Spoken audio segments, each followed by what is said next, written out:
अस्सलाम वालेकुम नाज़रीन, वॉइस ऑफ अमेरिका के वाशिंगटन स्टूडियोज़ में खुशामदीद। आज हम बात कर रहे होंगे असद उमर साहब से। पाकिस्तान तहरीक इंसाफ की हुकूमत का 1 साल मुकम्मल हुआ है। उसके बाद इकनॉमिक इशूज़ पे काफ़ी हद तक इससे पहले डिबेट होती भी रही और उसमें काफ़ी हद तक क्वेश्चन मार्क्स भी रहे, कुछ चेंजेस भी हुई।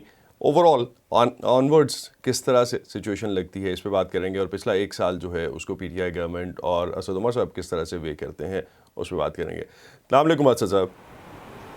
वालेकुम सलाम जी।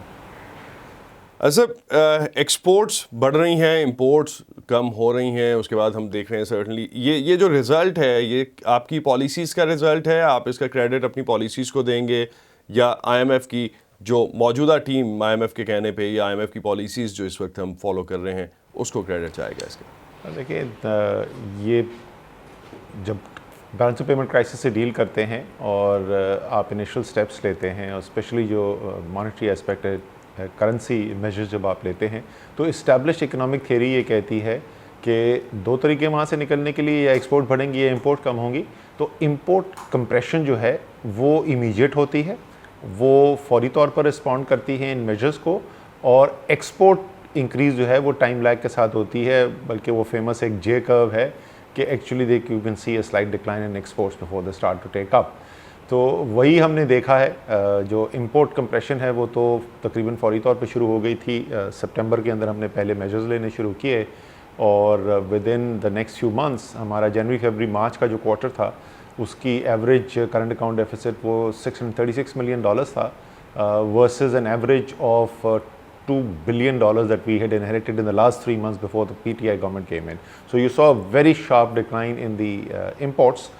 However, exports continued to stay stagnant, और export के अंदर growth नहीं नज़र आ रही थी, which was a bit of a frustrating thing also. लेकिन आपने देखा जुलाई के अंदर एक्सपोर्ट भी जो है डबल डिजिट ग्रोथ हुई है। तो वो बिल्कुल इकोनॉमिक थियरी जो है, the way it is suppose to go, that's the way it's playing out, कि वो अब जे कर्व से तो आप तो कुछ डिफरेंट करना चाह रहे थे। अच्छा, इफ़ यू कैन रिकॉल, जब शुरू में बात हो रही होती थी आप तो कुछ डिफरेंट चीज़ें फॉलो करना चाह रहे थे। आप चाह रहे थे कि जो क्लासिक थीरीज़ हैं वो शायद ना की जाएं, कुछ पाकिस्तान के लिए या आवाम की बेहतरी के लिए कुछ नई चीज़ें की जाएं, कुछ नए एक्सपेरिमेंट्स किए जाएं, और क्वेश्चन है उस चीज़ का। I am not sure exactly what you are referring to, because जिस वक्त हम आए थे, जो हमारी गवर्नमेंट फॉर्म हुई थी, तो उससे पहले जो मेरे ख्याल में 6 या 7 डिफरेंट मेरे टेलीविज़न प्रोग्राम्स हैं on record in the couple of months preceding the elections, जिसमें हम ये कहते थे कि बैलेंस ऑफ पेमेंट क्राइसिस इतना सीवियर हो चुका है कि some kind of bail out is necessary, आपको शॉक थेरेपी करनी है। सो आपने जो डिफरेंट करना है फ्रॉम द पास्ट, वो तो अब आपको होगा वंस यू सर्वाइव्ड। सर्वाइवल के लिए जो चॉइसेस हैं वो लिमिटेड होती हैं। उसकी एक क्लासिक प्रिस्क्रिप्शन है, और वो क्लासिक प्रिस्क्रिप्शन जो है वो हमने फर्स्ट मंथ, अगर आपको याद हो, तो पहला जो सप्लीमेंट्री फाइनेंस बजट था, उस सप्लीमेंट्री फाइनेंस बजट को शायद कैबिनेट की ओथ टेकिंग के with in the first 4 weeks वो हमने कर दिया था, और वो पास हो गया था। उसके अंदर टैक्स रिवर्सल्स थे, उसके अंदर कोई 5000 लाइन आइटम्स के ऊपर रेगुलेटरी ड्यूटी इम्पोजिशन थी। साथ ही साथ जो है वो स्टेट बैंक जो है पॉलिसी रेट बढ़ा रहा था, एक्सचेंज रेट डिवैल्यू हो रहा था। So this is what the absolute direction of the balance of payment crisis से डील करने की स्ट्रैटेजी है।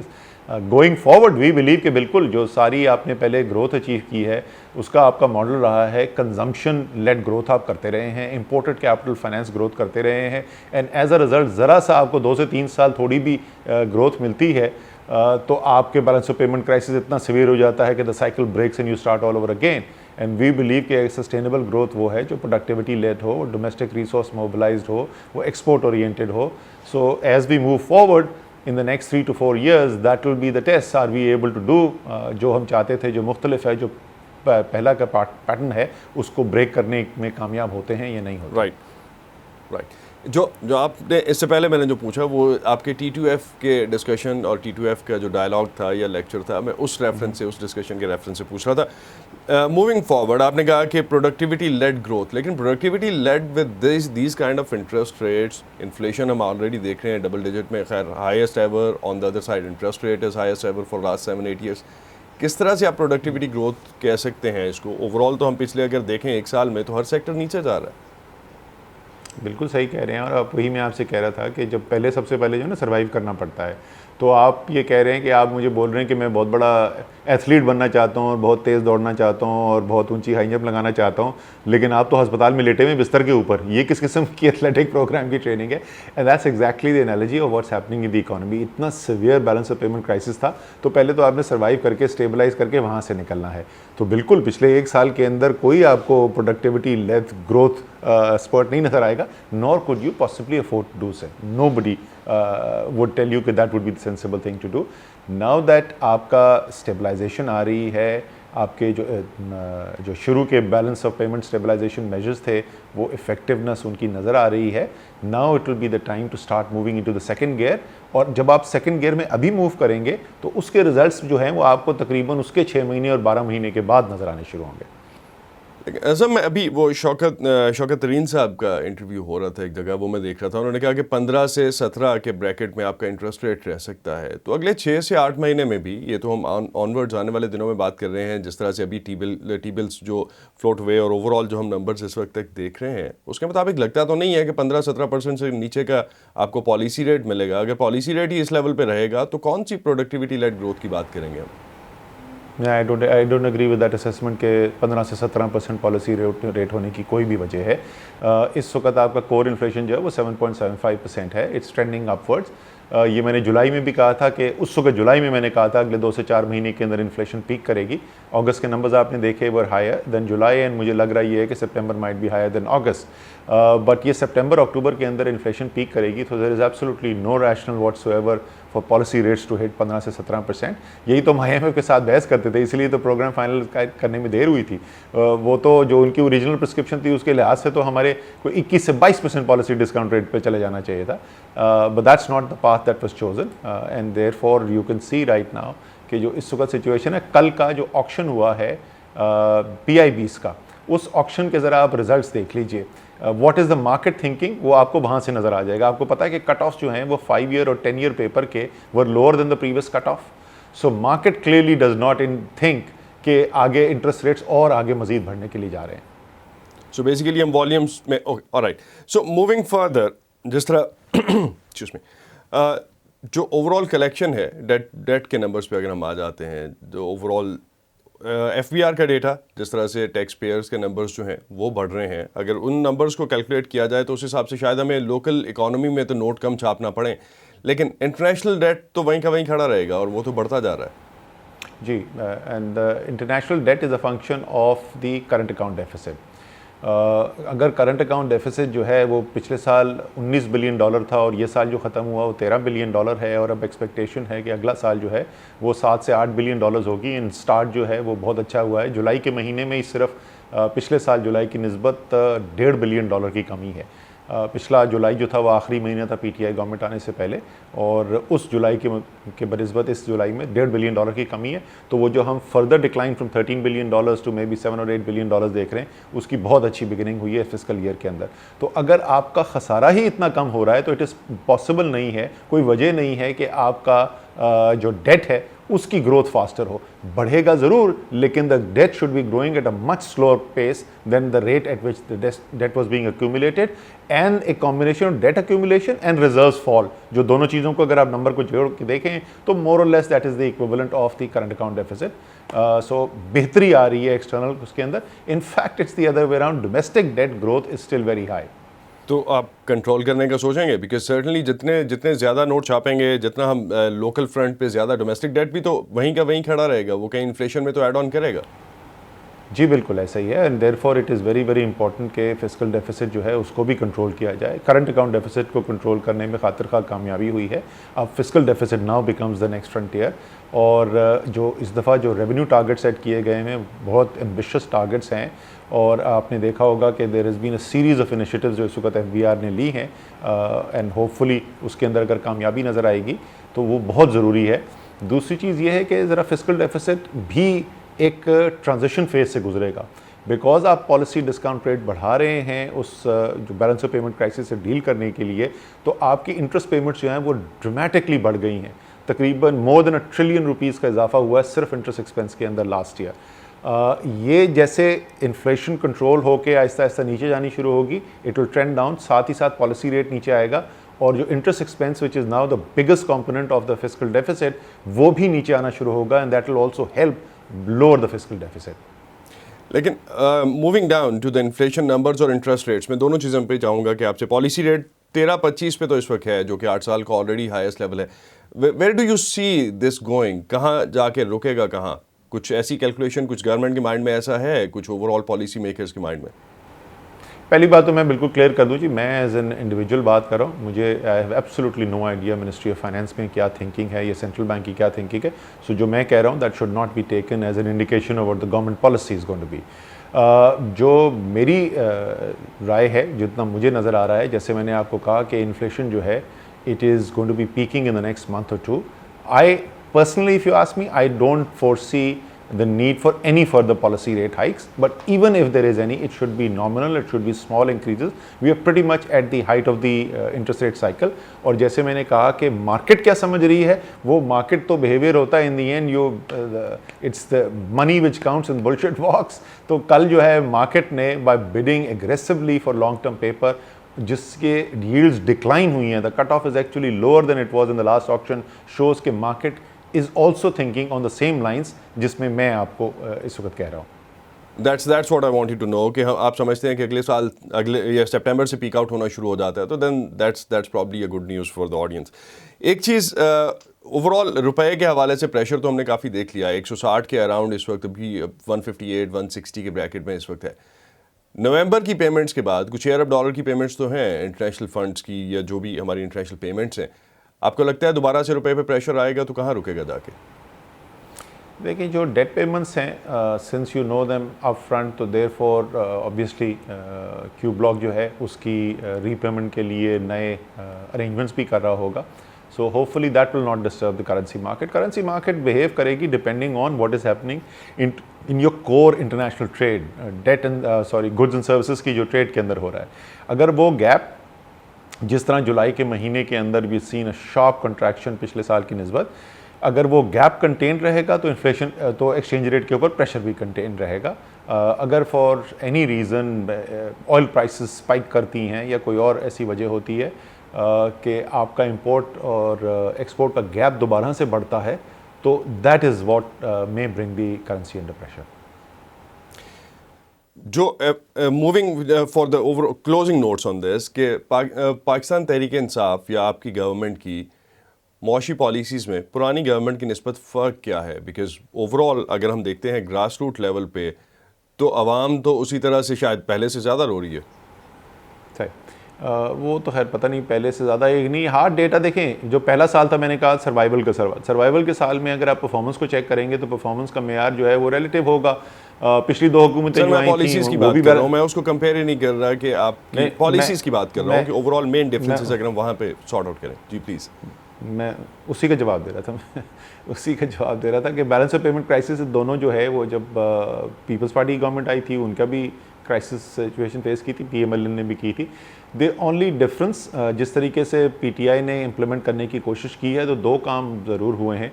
एक तो जो पहले एक साल के अंदर average inflation in dealing with this balance of payment crisis has been lower than what was seen earlier in both the previous episodes. And दूसरा जो है वो ये हुआ कि हमने पॉलिसी मेजर्स जो हैं वो खुद लेने शुरू किए and therefore took on responsibility on ourselves and did not wait for IMF आएगा और सारा IMF के डिक्टेशन के अंदर डायरेक्शन सेट होगी.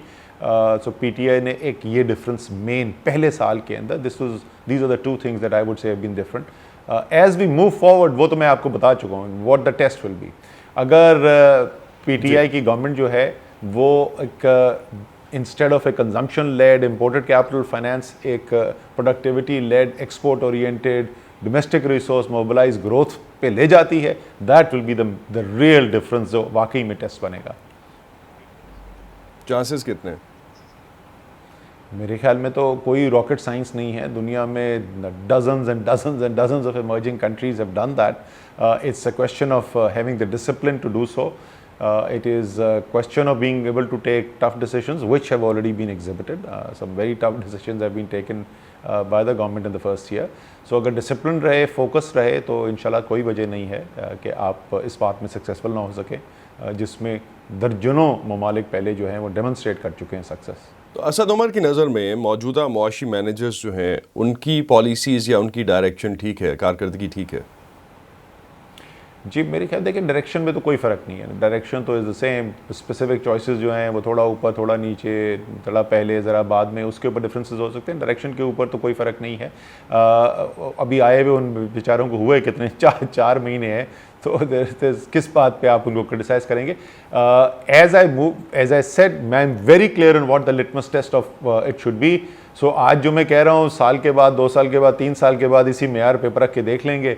अगर उनकी कंसिस्टेंट डिसीजन मेकिंग नज़र आई, परफॉर्मेंस नज़र आई, तो हम सब तारीफ़ करेंगे। नहीं नज़र आई तो हम बोलेंगे यार मतलब जो हम एक्सपेक्ट कर रहे थे उस पर नहीं पूरा उतर सके। मूविंग बैक टू डेट, 25 से 26 अरब हमने जो अभी पेमेंट देनी है बाय 2023, रीपेमेंट स्ट्रेटजी क्या है गवर्नमेंट की? देखिए रीपेमेंट स्ट्रैटेजी, जो फाइनेंसिंग गैप है उसको आपने जो फिल करना है, उसमें IMF का ऑब्वियसली अपना $6 बिलियन शामिल है। उसके साथ जो मल्टीलैटरल एजेंसीज़ हैं, एशियन डेवलपमेंट बैंक है, वर्ल्ड बैंक है, इस्लामिक डेवलपमेंट बैंक है, एशियन इंफ्रास्ट्रक्चर बैंक है, ये इनकी फंडिंग जो है वो आपको अवेलेबल होगी। मेरी पर्सनल राय में तकरीबन आप समझ सकते हैं कि anywhere between $2.5 to $4 billion a year from these sources should definitely come in। सो वो एक बड़ा चंक वहाँ से आ जाता है। उसके बाद कैपिटल मार्केट्स, आपका IMF प्रोग्राम हुआ है, capital market should be available to you earlier. अभी तो समर में बहुत अच्छी लिक्विडिटी थी इंटरनेशनल इमर्जिंग मार्केट डेट के लिए। इसी तरीके से कमर्शियल फाइनेंसिंग डेमोन्स्ट्रेट कर चुका है पाकिस्तान। हम डाइवर्सिफाई भी कर रहे हैं, अपने पैंडा बॉन्ड्स करने का इरादा है हुकूमत का, दैट्स इन द प्रोसेस। तो चाइनीज़ जो बहुत बड़ी एक मार्केट है, चाइनीज़ RMB की सेविंग्स जो हैं विद इन चाइना, उसको टैप करने के लिए एक नई सोर्स आइडेंटिफाई की जा रही है। So within these 3 or 4 different sources you should be able to, it's a big task but it is doable. ऐसी कोई उसमें इशू नहीं है कि वो पॉसिबल ना हो।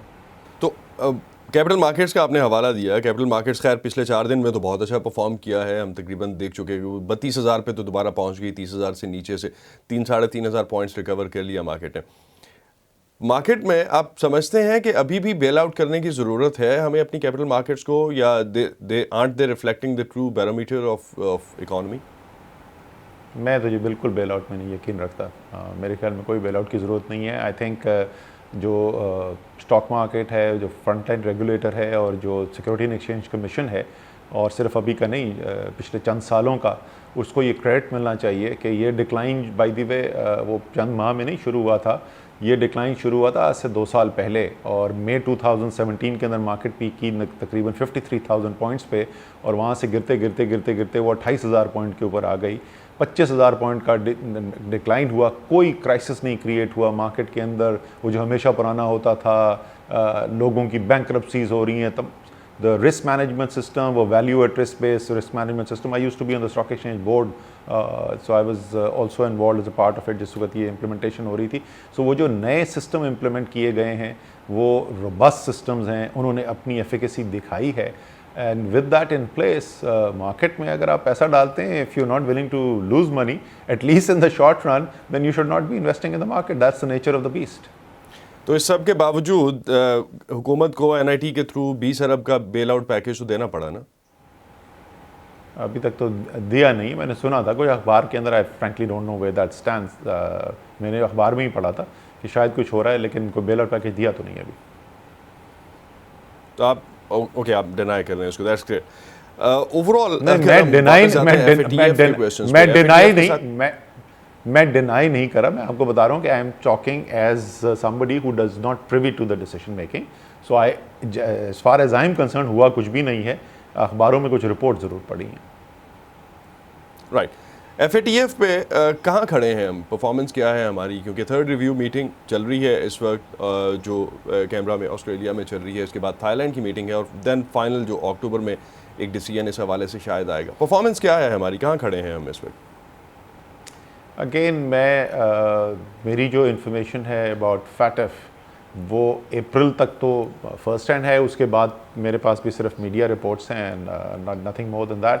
What I can tell you is कि पिछले 1.5 साल के अंदर बहुत प्रोग्रेस हुई है पाकिस्तान में, सिस्टम्स अपग्रेड हुए हैं। सिक्योरिटी एंड एक्सचेंज कमीशन ने, स्टेट बैंक ऑफ पाकिस्तान ने, एफबीआर ने, जो हमारी सिक्योरिटी एजेंसीज़ हैं, जो प्रोविंशियल काउंटर टेररिज्म डिपार्टमेंट्स हैं, सो अपने इनके सिस्टम अपग्रेड करना, उनका रिपोर्टिंग सिस्टम, वो जो एफएमयू है फाइनेंशियल मॉनिटरिंग यूनिट, जो हब है इस सारी एक्सरसाइज का फैटफ की, जहाँ पे एसटीआरस और सीटीआरस आती हैं, the suspicious transaction reports and the cash transaction reports, उसकी प्रोसेसिंग, उसके ऊपर फॉलोअप, तो सिस्टम तो बहुत सिग्निफिकेंटली अपग्रेड हुआ है, बहुत बेहतर हुआ है। हमारे ख्याल में जो प्रोग्रेस अचीव की गई है compare to where we were not on the grey list, जब हम क्लियर थे बिल्कुल आज से 3 साल पहले, उससे हम कहीं ज़्यादा बेहतर सिचुएशन में हैं। तो अगर 3 साल पहले ग्रे लिस्ट पे नहीं थे तो there is absolutely no reason why we should continue to be on the grey list. We should be going off the grey list, but obviously FATF will decide that. I am not entirely sure। लेकिन apparently Canberra से कोई अच्छी खबर नहीं है, वहाँ से तो वो यही कह रहे हैं कि they are not really satisfied. अगर कुछ ऐसा सिनेरियो बनता है कि पाकिस्तान ब्लैक लिस्ट हो जाता है तो क्या प्लान बी है पाकिस्तान के पास? देखिए, पहली बात तो ये ऑब्वियसली मफरूज़ा है कि अगर हो जाता है तो जब होगा तो फिर देखेंगे। मेरे तो आई एब्सोल्युटली, जैसे मैंने अभी जो कहा, ये जो मैंने स्टेटमेंट दी है ना, ये I am willing to challenge. मैं आता हूं अभी, मैं कह रहा हूं अभी जो मैंने सिचुएशन स्टेटमेंट दी है ना, ये इनकॉन्ट्रोवर्टिबल है। आई कि पाकिस्तान के systems, financial reporting systems, including terrorism finance related detection, reporting systems and prosecution method and processes and laws are far more robust today than they were 3 years back। और 3 साल पहले पाकिस्तान ग्रे लिस्ट में भी नहीं था। आज पाकिस्तान अगर ब्लैक लिस्ट पे हो जाए तो उसकी कोई मंतक नहीं होगी।